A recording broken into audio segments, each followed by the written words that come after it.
സത്യത്തിൽ കടുവ എപ്പോഴാണ് മനുഷ്യനെ തിന്നുന്ന നരഭോജിയായി മാറുന്നത്? ഇതിന് പിന്നിലൊരു വലിയ സത്യമുണ്ട്.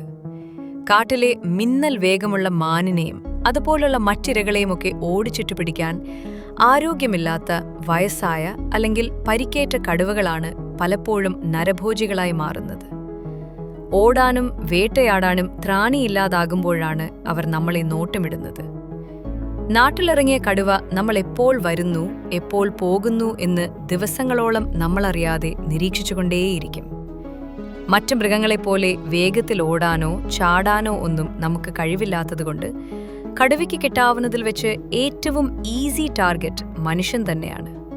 അതായത് നരഭോജിയാവുക എന്നത് കടുവയുടെ സ്വാഭാവിക സ്വഭാവമല്ല, മറിച്ച് അതൊരു അതിജീവന രീതിയാണ്.